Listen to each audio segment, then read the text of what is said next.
Hello friend, स्वागत है आपका काइंडली एजुकेशन में।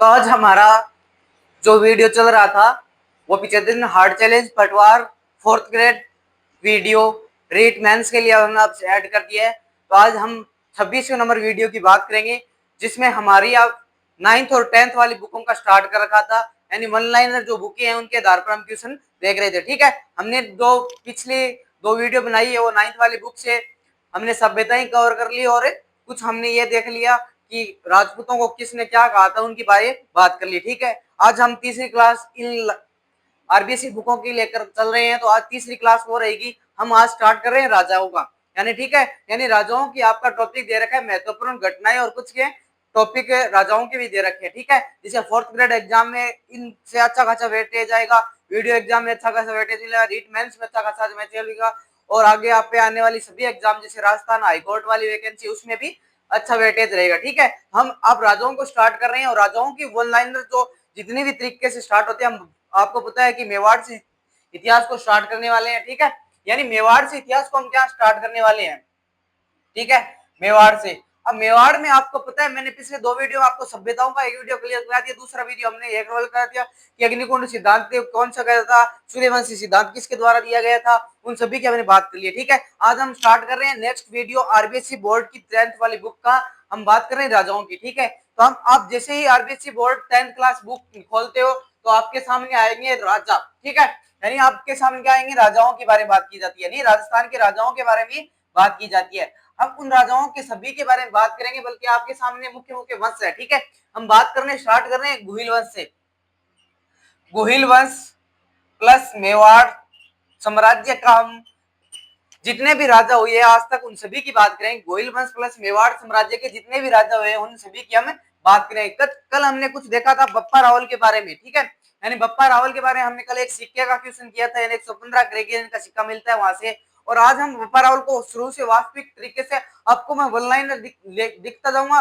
वैसे आप इसकी जो पीडीएफ है ना वो आप टेलीग्राम चैनल पे मिल जाएगी। ठीक है, यानी आपको अगर यहाँ से समझ नहीं आएगा, बल्कि वन लाइनर क्वेश्चनों की पीडीएफ टेलीग्राम चैनल पे लिंक की हुई है, आप टेलीग्राम डिस्क्रिप्शन में जाके देखो, टेलीग्राम चैनल दिया है, उस पर आप क्लिक करोगे तो आपको काइंडली एजुकेशन जेपी सकते जाओगे, और वहां से आपको क्या मिल जाएगी, आज का जो किराया हुआ मैटर वहां आपको मिल जाएगा। ठीक है, तो आपको क्या करना है, वहां पे जाके इसकी पीडीएफ ले लेनी है, और आगे हम तरह इस प्रकार से ही चलते जाएंगे। ठीक है, आज का हमारा जो पहला क्वेश्चन है वो कौन सा क्वेश्चन है कि बप्पा रावल किसे हराकर चित्तौड़ पर अधिकार किया था। यानी आज का पहला क्वेश्चन है कि आपको पता है कि बप्पा रावल यहाँ पे क्या करते हैं, मेवाड़ पे घुइल वंशों का स्थापना करते हैं, और इसमें क्या लिखा है कि किसे हराकर बप्पा रावल किसे हराकर बप्पा रावल ने आपको सही लिख देगा, बप्पा रावल ने किसे हराकर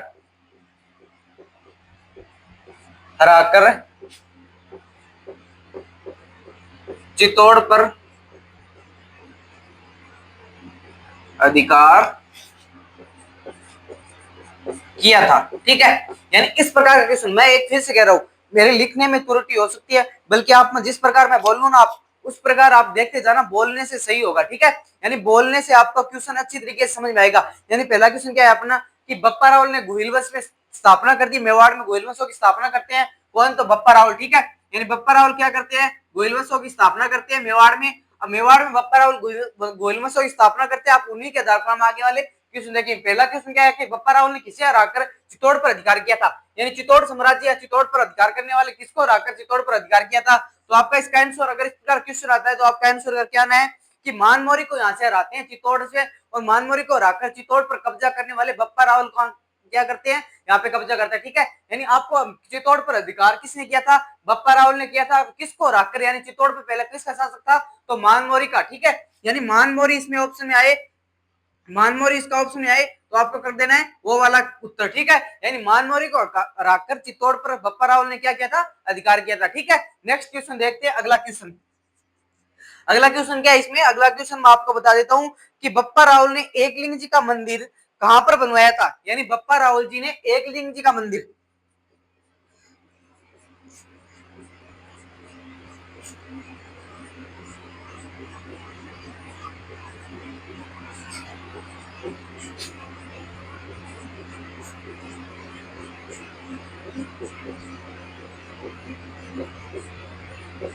यानी बप्पा रावल जी ने क्या है कि एकलिंग जी का मंदिर कहाँ पे बनाया था।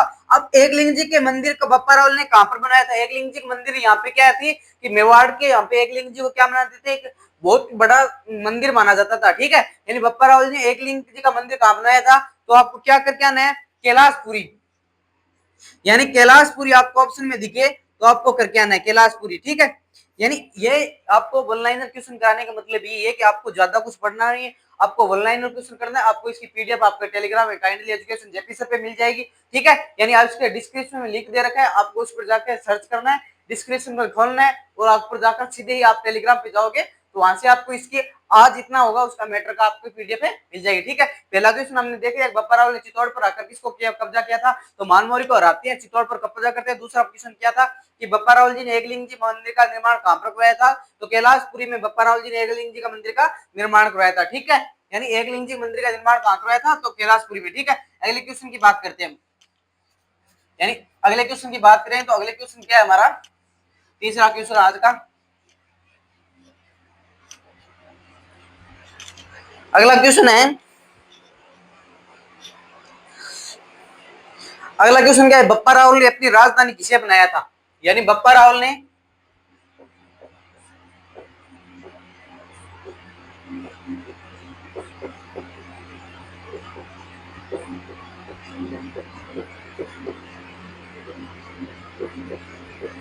ठीक है, बप्पा रावल ने अपनी राजधानी किसे बनाया था, तो आपको जाहिर सा नाम पता होना चाहिए राजधानी का, नागदा। यानी नागदा आगे जाकर मंदिर नागदा, नागदा में क्या बनाता है बप्पा रावल, अपनी राजधानी बनाता है। ठीक है, अब इनके आधार पर अगले क्वेश्चन देखेंगे। ठीक है, आपको ज्यादा नहीं करना है, बप्पा रावल का वास्तविक नाम क्या था, यानी वास्तविक नाम पूछिए ना इनका, वास्तविक नाम प्लस उसकी उपाधि यही मानी जाती है क्या, कालभोज। ठीक है, यानी वास्तविक नाम क्या है, कालभोज, उपाधि भी क्या है, कालभोज। नागदा में राजधानी कहाँ बनाई थी, तो नागदा, आपको फिर बता देता हूँ। ठीक है, अगला क्वेश्चन हम बात करें तो बप्पा इतिहासकार सीवी वैद्य ने बप्पा रावल की तुलना किससे की है। यानी इतिहासकार थे हमारे सीवी वैद्य, उन्होंने बप्पा रावल की तुलना किससे की है, तो आपको पता है यूरोप के जो चार्ल्स ऑफ मेटकोस थे ना, यूरोप के चार्ल्स ऑफ मेटकोस, वहां से की थी। यूरोप के जो चार्ल्स थे ना, उनके तुलना कहां से की है, सीवी वैद्य ने। सीवी वैद्य साहब थे, उन्होंने तुलना किससे की है, यूरोप के एक राजा थे चार्ल्स, चार्ल्स, उनसे क्या की थी, इनकी तुलना की थी। ठीक है, अगला क्वेश्चन, अगले क्वेश्चन की बात करें तो इसके आधार पर देख लेना क्वेश्चन, क्योंकि हमारे लिखते हैं तो आपको पता है टाइम ज्यादा लगेगा, टाइम ज्यादा लगने के कारण क्वेश्चन रह जाएंगे आपके कम। अब आगे जाके पता है बप्पा रावल के पास आपकी कितनी बातें आ गई, तो बप्पा रावल के आपको क्या कराया, पहले की मानमोरी को रहते हैं, मानमोरी को रहते हैं। ठीक है, कैलाशपुरी क्या बनाते हैं, मंदिर बनाते हैं,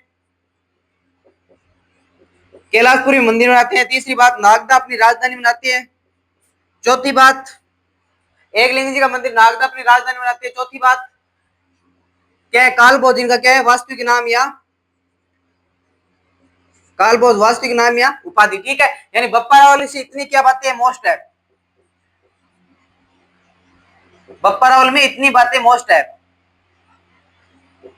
यानी बप्पा रावल अगर आपको पढ़ना है तो इतनी बातें पढ़ ली, आपको मैंने अच्छी तरीके से बता दिया कि बप्पा रावल की 3-4 बातें मोस्ट है। और राजस्थान कर्मचारी चयन बोर्ड अगर इनसे एग्जाम के अलावा आपको पूछे ना, तो मैं यही कराऊं, क्योंकि बप्पा रावल की आपके एक दिन एक एक बातें जो बार बार एग्जाम में आती है उनकी रिलेटेड मैंने सभी बातें बता दी है। यानी मानमोरी को रहते हैं, चित्तौड़ पर कब्जा करते हैं, कैलाशपुरी अपनी कैलाशपुरी में एकलिंग जी का क्या बनाते हैं, मंदिर बनाते हैं।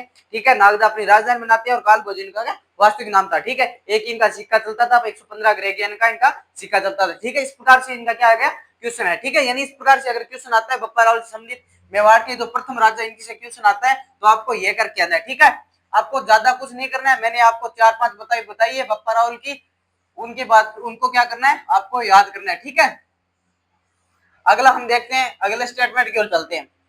अगला क्वेश्चन क्या है हमारा, तो अगला क्वेश्चन क्या है, भूताला का युद्ध किन किन के बीच हुआ था। यानी भूताला का युद्ध किन किन के बीच हुआ था, भूताला का युद्ध।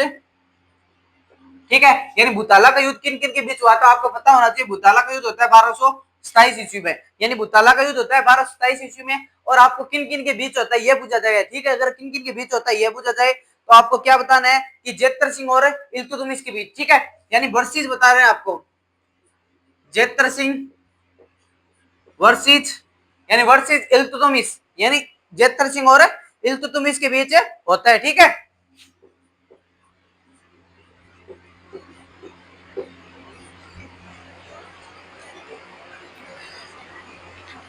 यानी भूताला का युद्ध कब हुआ था? अगर आपको पूछे कब हुआ था, कहां हुआ था, कब हुआ था, तो आपको बताना है 1227 में युद्ध होता है, जिसमें जेतर सिंह प्लस इल्तुतमिश की होती है, इसमें जीत होती है जेतर सिंह की, और ये भूताला का युद्ध 1227 ईस्वी में होता है। ठीक है, यानी आपको इस प्रकार से क्वेश्चन है याद करना है। अगला क्वेश्चन देखिए, तो अगला क्वेश्चन क्या है इसमें कि भूताला के युद्ध का वर्णन इतिहासकार ग्रंथ किस में मिलता है? अगर आपको ये पूछे ना कि भूताला का युद्ध किस इतिहासकार ग्रंथ में मिलता है, यानी इतिहासकार के ग्रंथ में मिलता है, तो आपको बता देना है हमीद मदमर्दन की जो देश शाह की पुस्तक है नी, यानी इसमें युद्ध का कौन से वर्णन मिलता है? हमीर मद हमीर मद मर्दन, ये मर्द मर्दन क्या है? पुस्तक है किसकी? जय सिंह,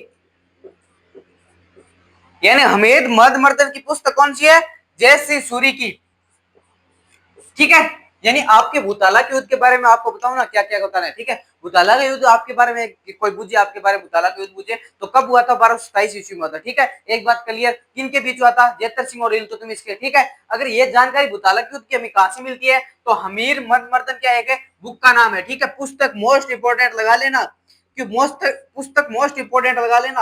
अगर आपका एग्जामिनर बैठेगा पेपर बनाने का, और जैसे ही पेपर बनाने के लिए वो अपनी 10th वाली बुक खोलेगा, और 10th वाली बुक खोल कर ये वो देखेगा ना कि क्या मैं इसकी पुस्तक का क्वेश्चन पूछ लूं, तो पहली पुस्तक का नाम यही आएगा उसका सामने, यानी राजाओं के अंदर घुसेगा उससे पहली पुस्तक का नाम यही आएगा। ठीक है, यानी पुस्तक मोस्ट इंपोर्टेंट लगा लेना आप। अमीर मर्द मर्दन पुस्तक किसकी है? तो जैसा सूरी की है। इसके कौन से युद्ध के बारे में जानकारी मिलती है? तो भूताला के युद्ध के बारे में इनकी क्या मिलती है? जानकारी मिलती है। ठीक है, यानी भूताला के युद्ध के बारे में कौन सी पुस्तक हमें जानकारी देती है? तो हमीर मर्द मर्दन पुस्तक है, जो जैसी सूरी द्वारा लिखी हुई पुस्तक है। ठीक है,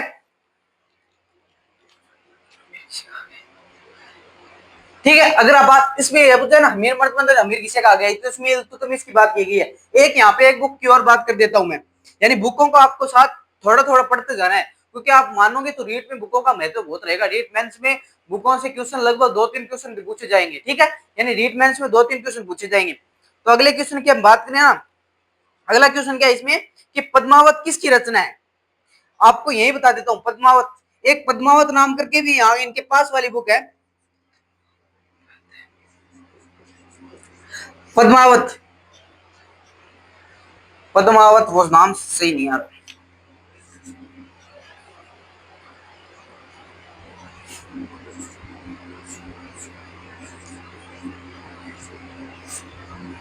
यानी इस प्रकार से नाम आएगा, मुझे नाम समझ लिखा ही नहीं दे रहा। पद्मावत किसकी रचना है? पद्मावत किसकी रचना है? तो मलिक मोहम्मद जैसी की, मलिक मोहम्मद जासी। ठीक है, यानी यह किसकी बुक है? मलिक मोहम्मद। ठीक है, यानी मलिक मोहम्मद क्या है? मलिक मोहम्मद, मलिक मोहम्मद जय सिंह। ठीक है, यानी मलिक मोहम्मद जय सिंह की लिखी हुई पुस्तक है कौन सी? 1540 ईस्वी में लिखी हुई पुस्तक है। तो आपको क्या करना है? दो बुक याद करनी है, हमीद मर्द जैसे सूरी की है जो हमें भूताला के युद्ध की जानकारी देती है। बात करें जेतर सिंह इल्तुतमिश, भूताला का युद्ध कब हुआ था? 1227 में। किन किन? जेतर सिंह और भूताला का युद्ध। इल्तुतमिश के हमीर को किसको बताया गया है? तो इल्तुतमिश को हमीर बताया गया है। ठीक है, आगे बात करें पद्मावत किसकी बुक है? तो पद्मावत मलिक मोहम्मद जयसी की बुक है, जो 1540 ईस्वी में लिखी हुई थी। ठीक है, यानी इस प्रकार से आपको जहां तक मुझे लग रहा है कि मैं आपको वन लाइनर क्वेश्चन जहां तक मोस्ट इंपोर्टेंट बार बार एग्जाम में पूछे जा रहे हैं ना, उनकी बात मैंने जहां तक हो तो वहां तक कर ली है। ठीक है, अगले हम बात करें, अगला क्वेश्चन कौन सा है इसमें? अगला क्वेश्चन क्या है? गोरा बादल किसके सेनापति थे? आपको क्या बताना है? यानी गोरा, गोरा प्लस बादल किसके सेनापति थे? ठीक है, यानी आपको गोरा बादल सेनापति किसके थे, वो यानी किस राजा की तरफ से लड़ने आ रहे थे, यानी गोरा बादल आपको वो बताना है कि किस सेनापति के साथ सकते हैं। ठीक है, यानी किसके साथ सकते हैं, तो वो आपको पता है कि वो पद्मावत, आपको मैं इसलिए बुक बता रही हूँ क्योंकि पद्मावत एक बुक मोस्ट है। ठीक है, आपको मलिक मोहम्मद जैसी वाली पद्मावत याद रखनी है, एक हमीद मनमदन ये लिखनी है जो जैसी सूर्य के द्वारा लिखी हुई। ठीक है, अब उसकी बात करें तो गोरा बादल किसके सेनापति थे, तो आपको वो पता है 1303 वाला जो भूत और भविष्य राजपूत इतिहास का जो उस चित्तौड़ के किले में हुआ था ना, उसके जो सेनापति थे ना, वो गोरा बादल थे। नियम मैं बात कर रहा हूँ 1303 ईस्वी वाले जो साके की बात कर रहा हूँ, राव रतन सिंह और पद्मावती के समय। यानी मैं पद्मावत बुक किस लिए बताई थी, क्योंकि वहां से आपको रिलेट हो, यानी उस बुक से आ रहा है मैटर, ठीक है। यानी उस बात करें तो गोरा बादल किसके सेनापति थे, तो उस रावल रतन सिंह, रावल रतन सिंह आपको याद रखना है। यानी रावल रतन सिंह के कौन से सेनापति थे, गोरा व बादल, ठीक है। यानी गोरा व बादल रावल रतन सिंह के थे।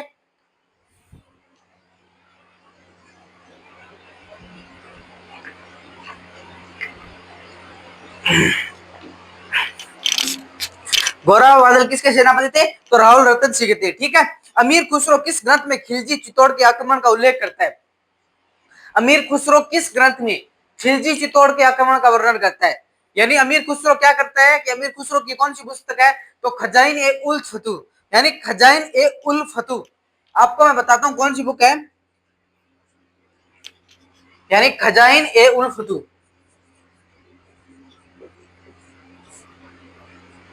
खजाइन उल फतू।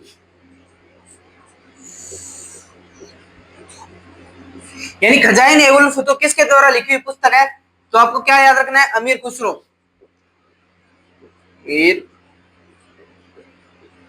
अमीर खुसरो द्वारा लिखी कौन सी पुस्तक है, खजाइन ए उल फतू। अब खजाइन ए उल फतू किसके द्वारा लिखी हुई पुस्तक है, तो आपको बता देना है कि अमीर खुसरो की लिखी हुई बुक है, ठीक है। यानी अमीर खुसरो की लिखी हुई पुस्तक कौन सी है, खजाइन ए उल फतू। मैंने आपको फिर 3 बुत के बता दिए कि पहले मैंने बताई कि आपको क्या करना है कि वो बुताला के युद्ध के बारे में कौन सी पुस्तक जानकारी देती है, तो हमीर मर्दबंदन पुस्तक देती है, ठीक है। हमने पद्मावत की बात करी, मलिक मोहम्मद जैसी वाली, ठीक है। एक में अमीर, यह खजाइन ए उल फतू किसकी है, अमीर खुसरो की, ठीक है। यानी इस प्रकार आगे इसमें देखिए तो खजाइन ए उल फतू अमीर खुसरो की देता है, जो मेवाड़ पे 1303 में होता है ना, उसकी कौन सी जानकारी देता है, यानी चित्तौड़ में जो चित्तौड़ के आक्रमण का उल्लेख कौन सी करती है, ये करती है। यानी चित्तौड़ पे जो आक्रमण हुआ था ना, चित्तौड़ पे जो आक्रमण हुआ था उसकी जो उल्लेख कौन करता है, तो खजाइन ए उल फतू अमीर खुसरो के साथ की पुस्तक है वो करती है, ठीक है। यानी गोहिल वंश की रावल शाखा का अंतिम शासक भी कौन था, तो रावल रतन सिंह था। यानी रावल रतन सिंह था वो कौन सी शाखा का, गोहिल वंश के, जो गोहिल वंश का जो अंतिम रावल शाखा, यानी गोहिल वंश के बाद जो रावल लगाना क्या कर दिया था, यहाँ पे बंद कर दिया गया था। और गौरव बादल किसके सेनापति थे, रावल रतन सिंह के। और रावल रतन सिंह ऐसे शासक थे जिन्होंने अपने नाम के आगे लास्ट में रावल रतन सिंह लगाया था। उसके बाद में जो राजा बनते हैं वो रावल ना लगाकर महारावण महारावण वो क्या लगाते हैं, महाराजा या महाराणा लगाते हैं, ठीक है। यानी महाराणा लगाते हैं, ठीक है। यानी रावल रतन सिंह एक ऐसे शासक थे जो अपने नाम के आगे क्या लगाते थे, रावल लगाते, ठीक है। अब रावल यहाँ से जो आगे राजा बनेंगे ना रतन सिंह के बाद, यानी रतन सिंह के बाद जो राजा बनते हैं ना,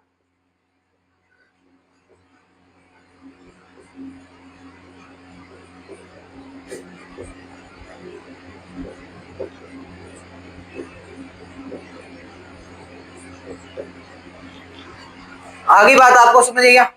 आपको अगर ये पूछे गोरा बादल किसके सेनापति थे, तो आपको बताना रावल रतन सिंह के सेनापति थे, ठीक है।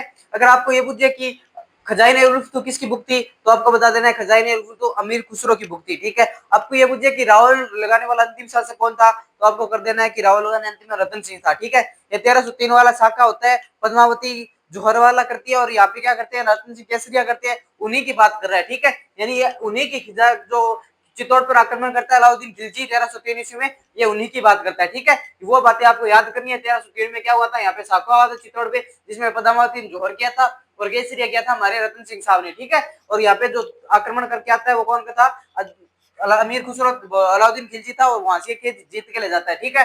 यानी रावल की शाखा वाला अंतिम शासक कौन था, तो रतन सिंह था, ठीक है। यहाँ पे अमीर खुसरो साहब वो अमीर खुसरो की खजाइन हो गई, ठीक है। अलाउद्दीन खिलजी यहाँ पे चित्तौड़ पर क्या कर लेते हैं, अधिकार कर लेते हैं, और यहाँ पे चित्तौड़ पर अपने बेटे को राज करने के लिए सौंप देते हैं, ठीक है। अगली बात करें तो गोहिल वंश का अंतिम शासक बताई थी आपको, सिसोदिया ठिकाने के जागीरदार अमीर को चित्तौड़ कब जीता था, ठीक है। पहले क्या चित्तौड़ कब्जा कर लिया था, बाद में यहाँ पे चित्तौड़ कौन जीतता है, तो अमीर जीतता है, कब 1326 ईस्वी में, ठीक है। विषम घाटी पंचानन मेवाड़ का उदाहरण किसे कहा जाता है। एक आपके सामने आता है कि विषम घाटी पंचानन, क्योंकि पता है आपको कि 1303 ईस्वी में जो रावल रतन सिंह समय शाखा होता है अलाउद्दीन खिलजी का, उसमें अलाउद्दीन खिलजी ने क्या कर दिया था, चित्तौड़ पे क्या कर लिया था, कब्जा कर लिया था, और चित्तौड़ का नाम खिजराबाद कर दिया था, ठीक है। अब 1303 के बाद में अगर बाद में आगे जाके बनता है महाराणा हमीर, ठीक है। महाराणा हमीर बनते हैं, वो कब करवाते हैं वापिस से 1326 ईस्वी में क्या करते हैं, वो चित्तौड़ पर वापस कब्जा करते हैं, और चित्तौड़ पे कब्जा करने के लिए उनकी दो उपाधि है, ठीक है। एक तो विषम घाटी पंचानन, विषम घाटी, विषम घाटी पंचानन, ठीक है। दूसरे उनको क्या कहा जाता है, मेवाड़ का उद्धारक, यानी मेवाड़ का उद्धारक। यानी ये बातें कौन करता है, किसके बारे में है, अमीर के बारे में। मेवाड़ का उद्धारक मतलब क्या है कि मेवाड़ को वापस स्थापित करने वाला, साम्राज्य को स्थापित करने वाले कौन थे, तो आपको बताया कि मेवाड़ का वास्ते अमीर थे, ठीक है। विषम घाटी पंचानन का मतलब क्या होता है, जो अलग अलग योद्धा को मार कर वापस क्या किया था, 1326 में क्या किया था, मेवाड़ में वापस कब्जा, ठीक है। यानी आपको इंपॉर्टेंट इंपॉर्टेंट बातें हैं, सुनते जाने, लिखने के बावजूद आपको सुनने में ध्यान ज्यादा देना है। ईयरफोन लगा के आराम से बैठिए, आराम से बैठकर आराम से सुनिए, ठीक है। कोई टेंशन नहीं है, कौन सी और नहीं है, ठीक है। यानी अब जो अमीर के बाद जो वंशज बना था उसको क्या कहा था, आपको पता है, सिसोदिया वंश कहा करता थे, ठीक है। मेवाड़ में सिसोदिया वंश किसको कहा करते थे, जो अमीर के बाद में वंश चलता है, ठीक है। यानी इनको जो सिसोदिया लगा करता था, ठीक है। अगली बात करें तो हमीर के द्वारा जो युद्ध हुए थे उनकी बात करते हैं। अब हमीर ने किस युद्ध में मोहम्मद बिन तुगलक को परास्त किया था, यानी हमीर का कौन सा युद्ध है जो मोहम्मद बिन तुगलक की परास्त किया था, यानी मोहम्मद बिन तुगलक को क्या कराया था, हराया था। अमीर के साथ मोहम्मद बिन तुगलक युद्ध करता है, और जिसमें हम बात करते हैं सिंगोली का युद्ध, सिंगोली,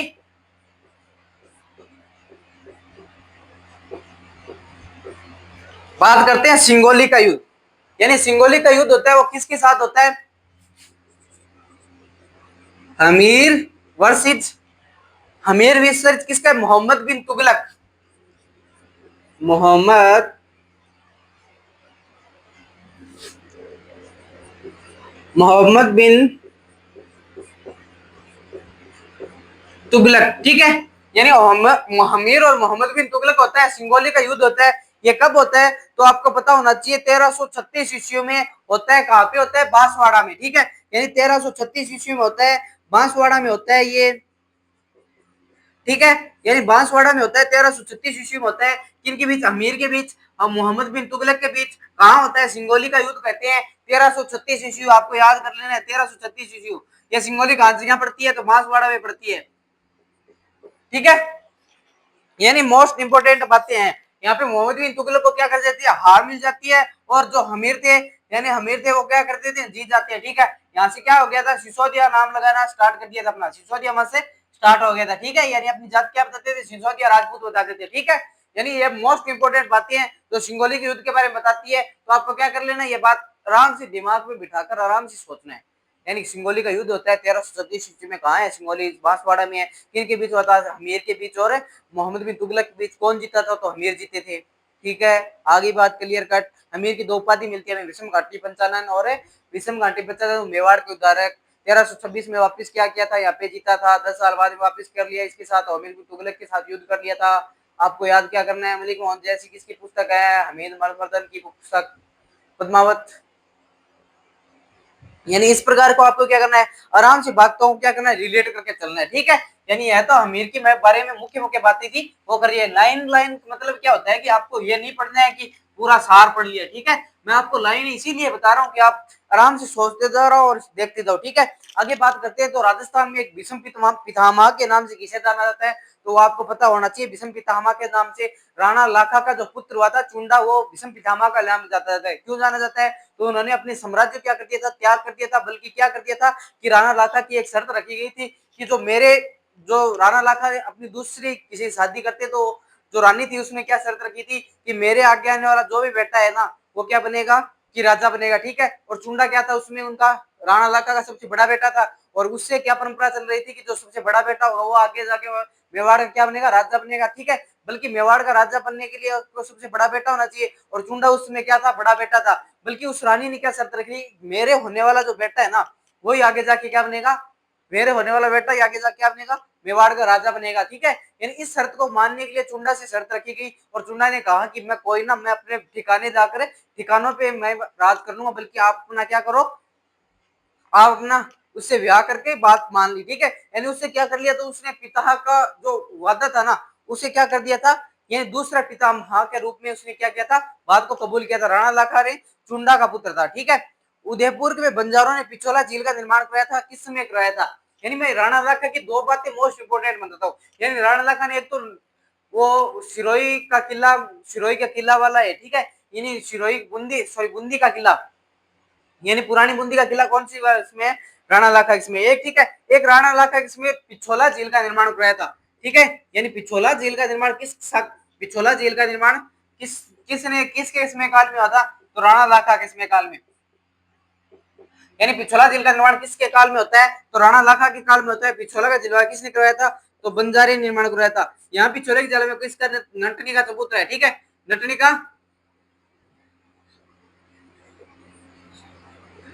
का चबूतरा किस झील के किनारे है, पिछला झील के किनारे। राणा लाखा किसमें हुआ था, अब राणा लाखा का पुत्र कौन था, तो चुंडा था, ठीक है। यानी भीष्म पिता किसी के चुंडा के पुत्र था, उसे कहा जाता है। पिछोला झील बंजारे ने, राणा लाखा ने क्या करवाया था, यहाँ पे करवाया था, ठीक है।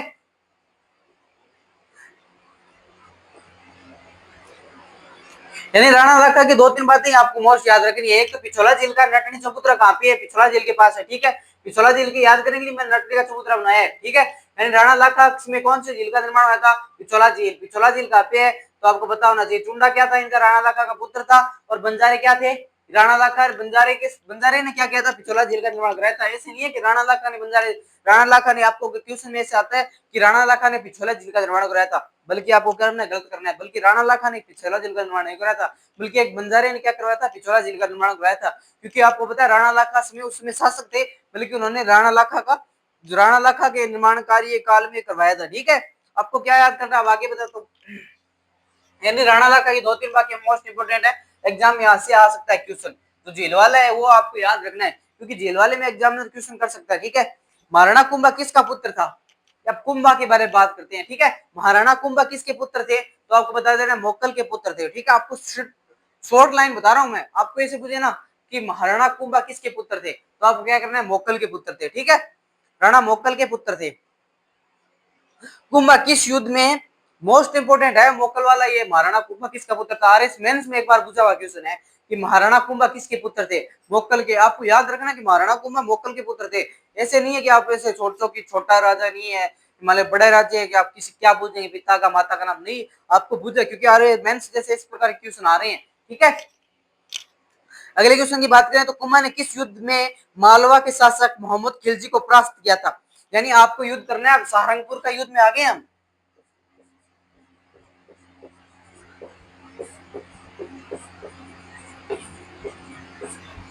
यार सहारनपुर, यानी सहारनपुर का युद्ध होता है किन के बीच होता है, तो कुंभा प्लस मोहम्मद खिलजी, शासक मोहम्मद खिलजी,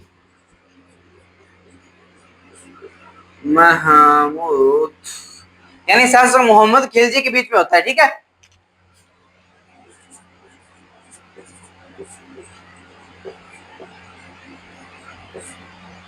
यानी शासक मोहम्मद खिलजी के बीच में होता है। ये कब होता है आपको पता होना चाहिए, तो यह होता है सहारनपुर का युद्ध 1437 में, ठीक है। यहाँ पे जीतता कौन है, हारता कौन है, अब सहारनपुर का याद कर लो आप युद्ध। मैं पानी पीता हूँ इतनी देर में।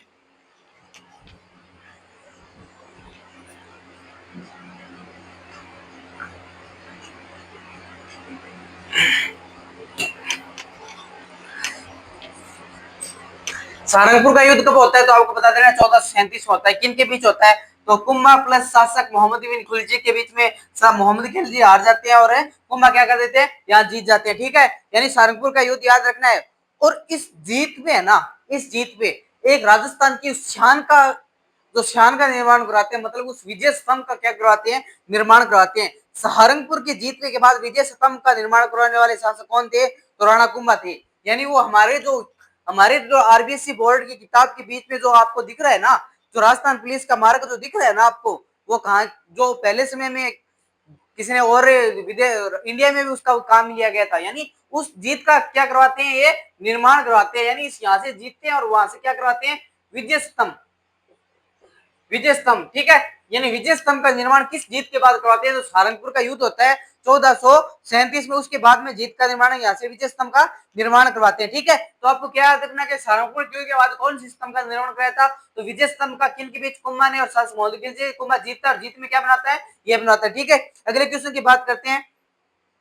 तो चंपारण की संधि किसके मध्य हुई थी? यानी चंपारण की संधि एक तो खिलजी प्लस एक है, तो एक ऐबक के बीच होती है। ठीक है, यानी ऐबक के बीच होती है। आगे बात करें तो कुंभलगढ़ के दुर्ग की शिल्प कौन था? अब कुंभलगढ़ दुर्ग की बात आ गई है, यानी कुंभलगढ़ के दुर्ग का शिल्पी कौन था? तो आपको बता दें मंडन, यानी कुंभलगढ़ के दुर्ग का शिल्पी कौन था? मंडन था। एकलव्य महाकाव्य किसकी रचना है? तो ज्ञान व्यास की। यानी कुछ मुख्य मुख्य बातें बता रहा हूँ, आप बार बार नोटिस कर लो, आप दोबारा, क्योंकि आप टाइम हमने ज्यादा ले लिया है। एकलव्य महाकाव्य किसका है? तो ज्ञान व्यास का। आपको बोल के बताना है, मेरे पेज पे डाल दिए, क्योंकि लिखने की हमारे पास हिम्मत है नहीं। ठीक है, क्योंकि पीपीटी आपको पता है टेक्निकल टीम, आप जैसे साथ दोगे तो वो भी होल्ड आ जाएगा कि हमारा जो 1000 सब्सक्राइब प्लस से 4000 खर्चा वो टाइम बढ़ाओगे, वो भी बोर्ड लेके आ जाएंगे, तो उसमें आपको अच्छी तरीके से समझाएंगे। बल्कि मैं यहाँ से हो रहा है ना, वहां से पूरा एफर्ट लगा रहा हूँ। आपको क्या करना है कि कुंभलगढ़ की दुर्ग की जो शिल्प है ना, वो किसकी कौन था? तो आपको बता देना उसका कंध है मंडन था। ठीक है, दूसरे की बात करें, एकलिंग महाकाव्य व्यास किसका लिखा हुआ है? तो क्या नवास का। ठीक है, एकलिंग महाकाव्य किसका लिखा हुआ है? क्या नवास का। गीत बात करें, संगीत राज संगीत मीमांसा सुंडा पर्वत किसकी रचना है? तो कुंभा की। ठीक है, यानी कुंभा की क्या थी मुख्य मुख्य रचनाएं याद करें तो संगीत, आपको नाम याद करना है। संगीत के बाद संगीत राज संगीत मीमांसा सुंडा पर्वत किसकी रचना है? कुंभा की। ठीक है, कीर्ति स्तंभ के प्रस्तुति की रचना किसकी है? तो कीर्ति स्तंभ की प्रस्तुति की रचना किसकी है? तो आपको बताना है कवि अत्रि व महेश की। कवि अत्रि और प्लस है महेश की। अगले क्वेश्चन की बात करते हैं। तो महाधिराज, राव्य राज, दान गुरु, परम गुरु, राजगुरु, हालगुरु, अभिनवाचार्य, हिंदू सुल्तान किसकी उपाधि है? मोस्ट इंपोर्टेंट है। यानी कुंभा की बात यहाँ समाप्त करेंगे कि आप कुंभा के बारे में जो मुख्य इंपोर्टेंट वाक्य है ना वो बताता हूँ मैं। ठीक है, यानी कुंभा के बारे में जो मुख्य इंपोर्टेंट बातें वो बताता हूँ।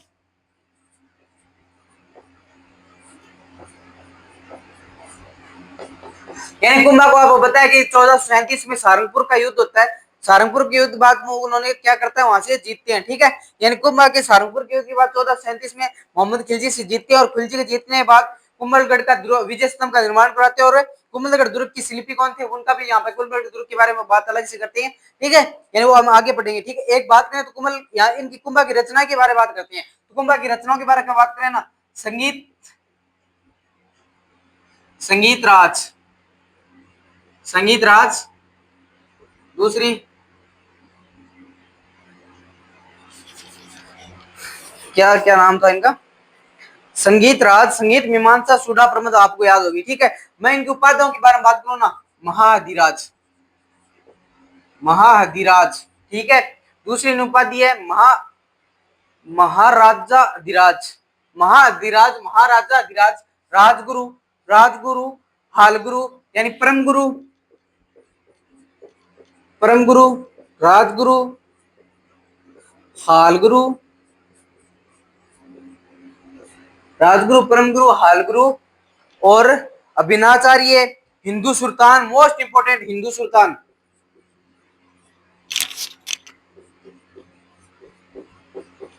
ठीक है, ये उपाधि किसकी थी? तो आपको बताना है कुंभा की।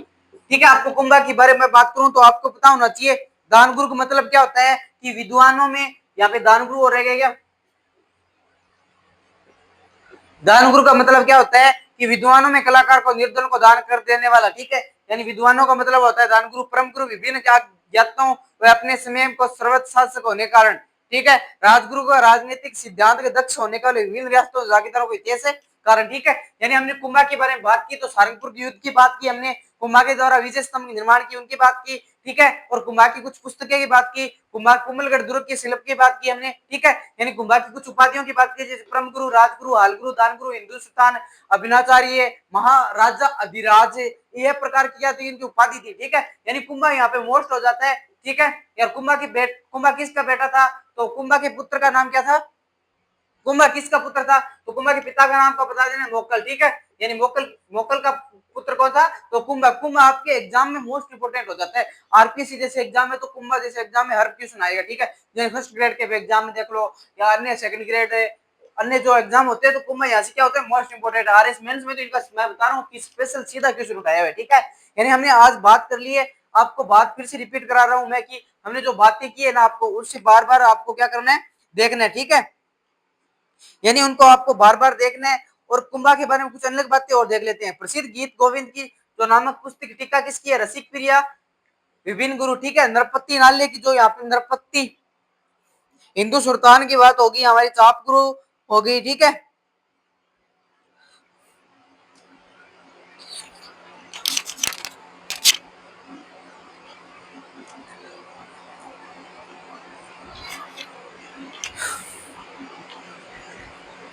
छाप गुरु की यहाँ पे बता पाती है, ठीक है।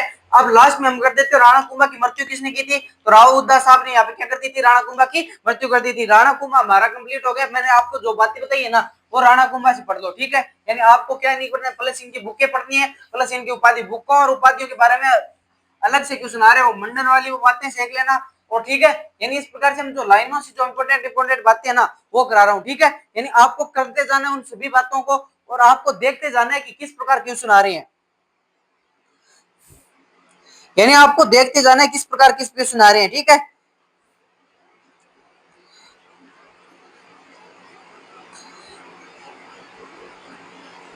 एक यहाँ पे कुंभा ने एक मंदिर का और निर्माण करवाया था। यानी मैं एक मंदिर का और निर्माण करवाया था, श्रृंगार चौरी का मंदिर का निर्माण भी कुंभा करवाता है। श्रृंगार चौरी, यानी श्रृंगार चौरी का मंदिर का निर्माण भी कौन करवाता है, कुंभा करवाता है, ठीक है। श्रृंगार चौरी का मंदिर भी कुंभा करवाता है। जिसे कुंभ स्वामी मंदिर भी, कुंभ स्वामी मंदिर का भी, ठीक है। और इन्होंने क्या किया था, 32 किलों का निर्माण करवाया था। यानी कुंभा क्या करवाता है, मेवाड़ में 32 किलों क्या करवाता है, निर्माण करवाता है, ठीक है। संगीत राज संगीत मीमांसा सुधा प्रमथ कुंभा द्वारा रचित ग्रंथ है। कुंभा चंडी स्तिक व्याख्याता गीत गोविंद की रसिक प्रिया टिक्का द्वारा लिखी हुई थी। एकलिंग महाकाव्य किसका था, कान्यवास का था, आपको मैंने बता दिया। कुंभा के दरबारी विद्वान कौन थे, तो कान्यवास एकलिंग महाकाव्य थे, ठीक है। यानी कुंभा की जो मोस्ट इंपोर्टेंट बातें थी वो मैंने आपको जहां से रही थी, एक श्रृंगार चौरी वाला मंदिर वाला रह गया था, ठीक है। वो मैंने आपको बता दिया कुंभा था। एक कुंभ स्वामी भी यही यहाँ से आता है, ठीक है। यानी कुंभ स्वामी कुंभा की द्वारा रचित, कुंभा के द्वारा यही मंदिर है, ठीक है, जिसे श्रृंगार चौरी भी कहते हैं, श्रृंगार चौरी के मंदिर भी कहते हैं, जो चित्तौड़ में क्या बना हुआ है, मंदिर बना हुआ है, ठीक है। आपको बुकें याद करनी है, बुकें फिर से बता रहा हूँ। संगीत संगीत राज संगीत मीमांसा सुधा प्रमथ कुमार द्वारा रचित ग्रंथ हैं, ठीक है। बात करें ग्रंथ किसके द्वारा, कौन कौन से ये है, ठीक है। कुंभलगढ़ दुर्ग के सबसे ऊंचा कटार कहलाता है। कुंभलगढ़ दुर्ग ने से कुंभा के मेवाड़ की सुरक्षा हेतु 32 किलो का निर्माण कराया था, जिसमें बस्ती दुर्ग, मचाना दुर्ग, अचलगढ़ दुर्ग, कुंभलगढ़ दुर्ग प्रमुख है, ठीक है। जिसमें मैं बात करूं तो कुंभलगढ़ ने राणा कुंभा ने कितने किले का निर्माण कराया था, तो 32 किलो का निर्माण कराया था। जिसमें हम बात करें तो इसमें मुख्य मुख्य किले कौन कौन से, तो आपको बताना है बस्ती दुर्ग, मचाना दुर्ग, अचलगढ़ दुर्ग, कुंभलगढ़ दुर्ग, ठीक है। कुंभलगढ़ दुर्ग सबसे ऊंचा दुर्ग था, ठीक है, सबसे ऊंचा दुर्ग था, जिसका ऊंचा सबसे ऊंचा भाग क्या कहलाता था, कटारगढ़ कहलाता, ठीक है। विजय स्तंभ का निर्माण भी कुंभा ने करवाया था, ठीक है। यानी एकलव्य महाकाव्य कौन किसकी लिखी हुई पुस्तक है, तो कान्यवास की। यानी इस प्रकार से जो मोस्ट इंपोर्टेंट पुस्तक थी वो आपको याद करना है। प्लस आप आगे जो राजा रहेंगे ना उनकी हम बात करेंगे कल, ठीक है। यानी इस प्रकार से मैंने कुंभा का टॉपिक को अच्छी तरीके से बता दिया आपको, तो याद क्या करना है, उन कुंभा के टॉपिक को सभी को अच्छी तरीके से याद कर लेना है, ठीक है। कुंभा की हत्या कब हुई थी, आपको बता देना है कि 1468 में होती है कुंभा की हत्या। और कौन करता है, तो राव उदा साहब आते हैं और उनकी क्या कर देते हैं, हत्या कर देते हैं, ठीक है। आपको अच्छी तरीके से याद कर लिया कुंभा के, मैंने अच्छी इंपोर्टेंट यहाँ पे कुंभा ही है, मान के चलना कि इंपोर्टेंट आपको कुंभा ही मिलेगा, क्योंकि कुंभा के जो मोस्ट इंपोर्टेंट सवाल आते हैं ना वो एग्जामिनर कुंभा के एग्जाम में बार बार आपसे पूछ रहा है। तो आपको अच्छी तरीके से कुंभा को पढ़ना है। प्लस अन्य जो भी बातें हैं ना वो अन्य की बातें, जैसे मैंने आपको हांसी राजस्थान बप्पा रावल से लेकर कुंभा तक करवा दी, मोस्ट इंपोर्टेंट बातें एग्जाम में बार बार आ रही वो बातें बताइए। मंदिर का निर्माण, कुछ बुकें इंपोर्टेंट हो जाती है, कुछ बुकें पुस्तकें राजाओं के द्वारा लिखी हुई, कुछ आपको 3-4 वो बताती है, युद्ध बताती है, 3-4 बातों ही मोस्ट होती है जो एग्जाम में बार बार आपको पूछती है। तो आपको क्या करना है, इन सभी को बात देखना है। मैंने पीडीएफ इसकी डाल दी है, आपको जितना आज करवाया उसकी पीडीएफ कल मिल जाएगी, आपको कल कराएंगे, कल की मिल जाएगी। काइंडली एजुकेशन यूट्यूब उसके डिस्क्रिप्शन लिंक है, टेलीग्राम पर जाकर देख लेना, ठीक है। कल मिलते हैं, जय हिंद जय भारत।